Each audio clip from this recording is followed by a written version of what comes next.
$2 Chuck is the moniker given to the Charles Shaw wine brand. Ironically, the winery did not start out as a cheap winery. It started out in the 70s, and in the early 80s it was famous for producing Gamay. Its most famous wine at the time was a Beaujolais Nouveau style wine. In the mid-90s, the winery had financial problems, so Bronco Wine Company came in and bought it. And in 2002, a bottle of Charles Shaw showed up at Trader Joe's shelves. There were a couple of vintages of Chardonnay that won big-time prizes and gold medals at California state competitions. The wine's still called $2 Chuck, although that's not really the price anymore. I bought all these wines at Trader Joe's last week. Each one cost $3.99. I haven't had these wines in a long time. I think it's been almost 20 years since I had a bottle of $2 Chuck. I have no idea how Charles Shaw can sell wine at that price point, especially the cost of transport, packaging, cork, bottle. The only thing I can think of is in the last couple years in California, there's been a surplus of wine grapes, so maybe they can scoop these wine grapes up at ridiculously low prices. None of these wines are aged in oak barrels, which costs a lot of money to use oak chips. If the wines have oak flavor, we'll see. I've got a bottle of Sauvignon Blanc, Chardonnay, Merlot, Shiraz, and Cabernet Sauvignon, and I'm gonna blind taste them up against more expensive wines of the same grape variety. The wines I'm tasting them up against are not the same vintage. These wines are sold fairly young. 2022 is the Merlot, 2021 is the Shiraz. For red wines, they're usually held back a few vintages, but for the premium wines, they are the current releases. This is just to have a little bit of fun. I really don't care if one of these wines wins. It would actually be pretty funny. Fans of the channel probably saw my video where a $16 Merlot beat out one that's $100 and $300, so we'll see. If you're new to the channel, by the way, my name's Matthew. I've been in the wine industry just under 10 years. I judge about 6 to 7 international wine competitions every single year. For 7 years, I was traveling around the wine world without a home, learning about the great regions of the world and the people behind the bottles. Let's taste some $2 Chuck. Tasting out of my Gabriel Glas Standart edition. These are universal glasses. They're gonna work great with both whites and reds. I have Chardonnay, Sauvignon Blanc. Let's taste set one. I don't know whether it's Sauvignon Blanc or Chardonnay. I opened the $2 Chuck and then I pour in the nice wines, put them into a cup, and then had somebody mix them up for me. Set one, wine number one. Okay, I think that this is Chardonnay right off the bat. Wine number one has some melon type flavors. A little bit of pineapple, a little bit of peach. Let me give these wines some air. Usually with cheap wines, they can sometimes fool you up front on the nose and then they start to fall apart in the glass. Smell like there's wood. It smells like there's melon, pineapple, as I spilled something there. It smells pretty decent actually. Let's go on to the second one here.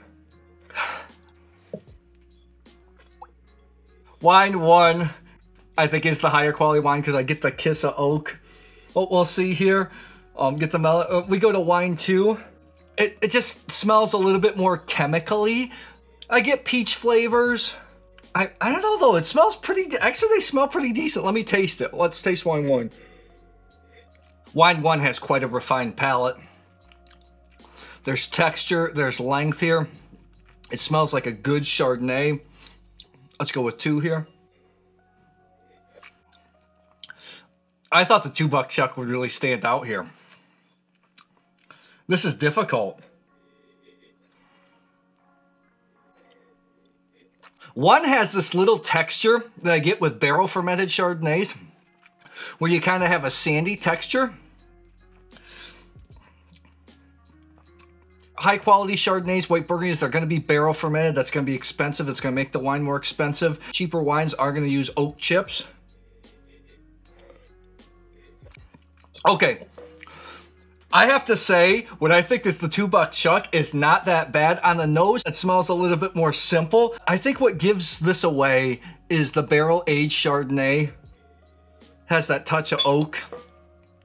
Let's take a look here.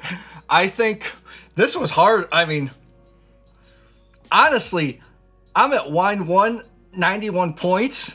Wine two, like 88 points. I think it's pretty good, to be honest.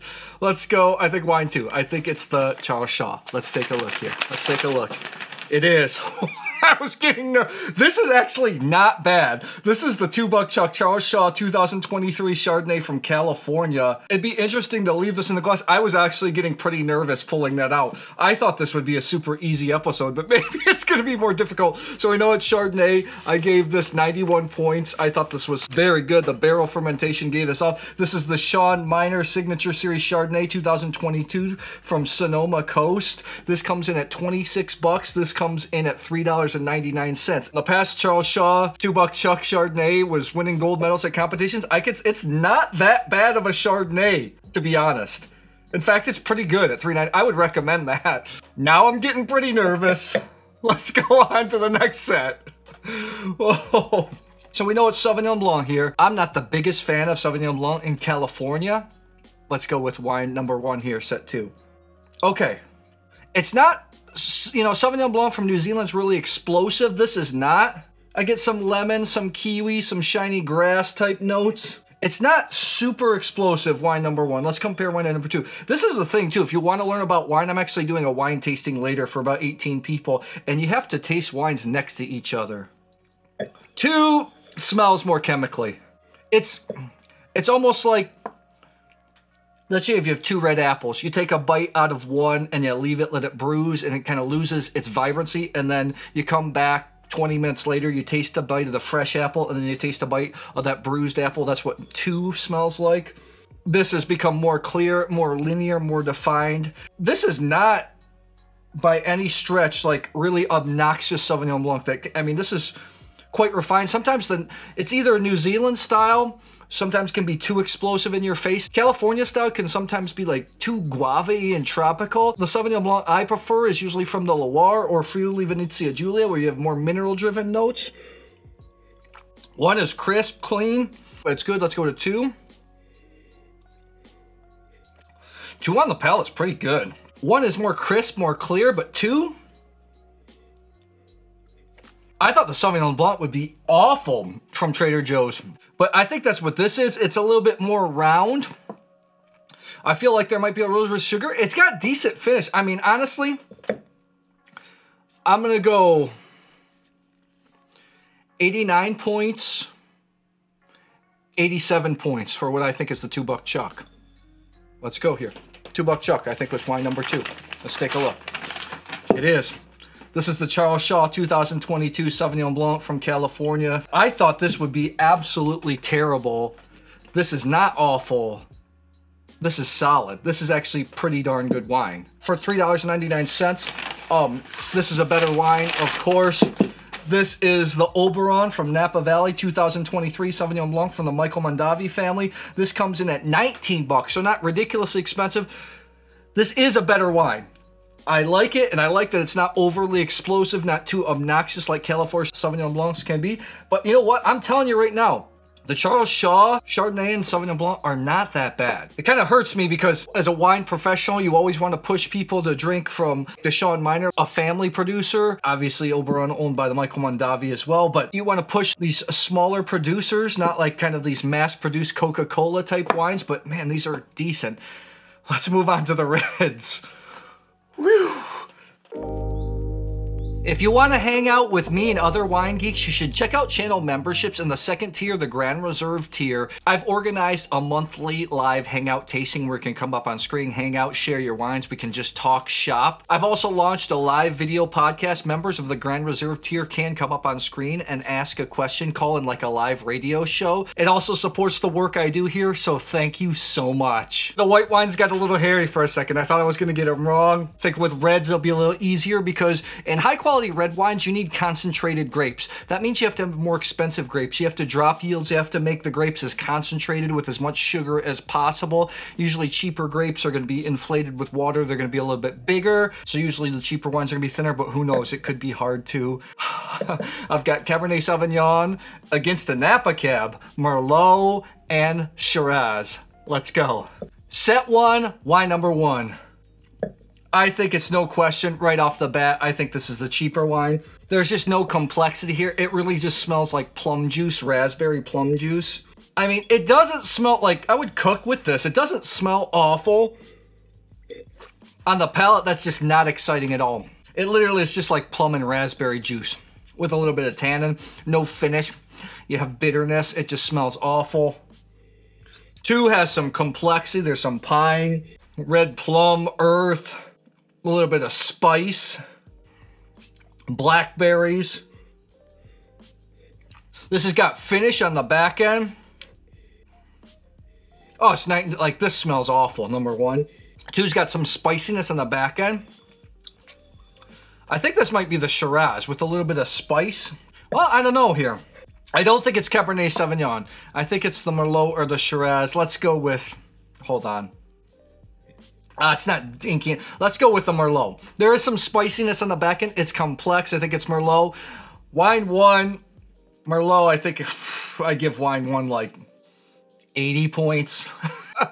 Wine 2 here like 91, so I don't think this is even in question. Okay, let's go here. I think this is the Trader Joe's here. Let's take a look here. It is. Oh, it's the Shiraz. This is the Charles Shaw 2021 California Shiraz. I don't recommend that at all. I don't recommend that at all. I went with Shiraz first instinct, and I kind of switched back to Merlot. Here's the thing when you're doing these blind tastings or when you're tasting, go with your first instinct. Again, I said Shiraz at first, and obviously I got wrong. So wine 2, I gave 91 points. Shiraz, it is. This is the Tournon Matilda Shiraz from Victoria, Australia. This is by the Chapoutier family from France. Legends in the Northern Rhone. $24. I should have known. With Australian wines, I get this pine menthol type aroma right away. I should have went with my first instinct.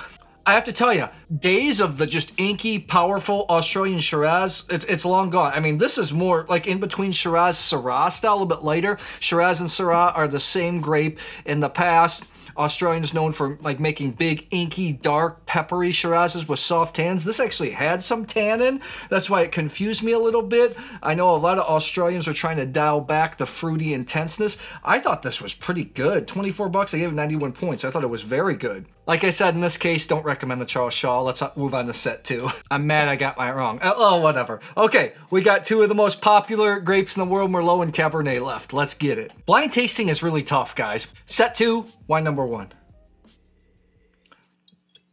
Awesome wine. Black olive, cherry, earth, cedar. Awesome wine. Whatever one. Let me compare the 2 here.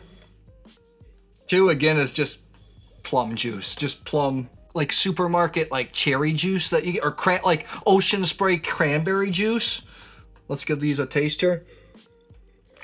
Wine 1 has so much black olive, covered in like a little bit of cherry flavors with some violet. Then you get some earth and cedar notes, smooth tannins, good finish. Let's go with 2. 2, it smelled like cranberry juice. There's a little more concentration on the palate. I don't think it's totally awful. It's better than the Shiraz. I'll go 82 points, and I'm gonna go 92 points on this one. So here we go, set 2. I think this is the Trader Joe's, 82 points. I think it's Merlot. Let's take a look. It is. This is the Charles Shaw Merlot 2022 from California. This is kind of what gives California Merlot a bad rap. It's watery, not very exciting at all. This one, awesome, 92 points. This is from Slovenia. This is the Mlečnik Merlot 2015 from Vipava. This comes in anywhere from 40 to 50 bucks. I don't think it's widely available in the States. I know it's available in Europe. Mlečnik, he makes mostly orange wines right on the border of Italy and Slovenia. Gravner, Radikon, Mlečnik, they're all there together. He specializes in Ribolla blends, Friulano, but his Merlot is awesome. Does not make in big quantities. 2015's got a little bit of age. This is the current release of the winery. Father and son duo. They make like 15,000 bottles a year. I'm so glad this showed up because this is what us wine geeks get passionate about. We want people to drink like artisanal, handcrafted wines from small producers that really care about what they're doing. Mlečnik, man, like just a father and son duo doing all the farming, making all the wine. The wines I think are incredible and really just, you get a lot of value for money. Lovely wine. Let's move on. Reds are a little bit easier. Whew. So now I know we're down to Cabernet Sauvignon. Let's taste. Wine 2 is chemically. Wine 1 has violets, black cherry. No capsicum notes. This has perfect oak integration. It's so funny. I like oak in white wines because I like barrel fermented whites. I don't like it in red wines as much. I do like a little more capsicum in Cabernet, but still this is good. This is just good, clean Cabernet. The classic Cabernet spike of intensity on the back end. Soft. It's not a big power. This is like good classic California Cabernet. Not too big, not too in your face. Let's go with 2. 2 smells chemical and cherry. Like, honestly, the Cabernet, the Merlot, the Shiraz kind of all taste the same. The Shiraz tasted the thinnest. I get like fake chocolate type flavors because they probably use oak chip. I mean, this is the best out of the 3, but still, I would not recommend that wine at all. This is tannins. This can go the distance. I like that. Good classic. I mean, and I think this is going to, and it's not so in your face. I think a lot of people that like Napa Cab or Cabernet want something big and bold. This is the style I want. It's not as in your face. It's not quite Bordeaux in style, not as tobacco-y. It's still, you still got plenty of fruit, but it's just, it's not loud and obnoxious. I'm going to go 92 plus 84 points. Yeah, 84 points. Okay, let's go with 2, which I think was 84 points. I thought it was the Charles Shaw. I mean, if you're going to go with a $2 chuck, I guess Cabernet's the way to go. A lot of people like that chocolate oaky flavor. I don't. This is a classic. It's only a half bottle. This is the Frog's Leap Cabernet Sauvignon from Napa Valley, Rutherford, 2019. This is one of the few Napa producers that's still affordable. It's 69 bucks for the full bottle. I know it's expensive, but as far as Napa Cabernet goes, that's a steal. Classic Napa Cabernet. Cool thing, Frog's Leap actually grows all their own grapes, organically grown. A lot of Napa producers will buy grapes from different vineyards, then, you know, get an expensive winemaker, slap an expensive price on. I am a big fan of this. What's the alcohol here? 14.5. I did not feel it. John Williams is a legend in Napa, and he's still, his son, I think, is making the wines now. Still at it hardcore. Good job, Frog's Leap. So one thing I learned, I don't recommend the $2 chuck reds. $2 chuck whites I think are pretty solid. Tell me, do you drink a lot of $2 chuck? Have you tasted any of these producers before? I'd love to hear. Drop it in the comments below.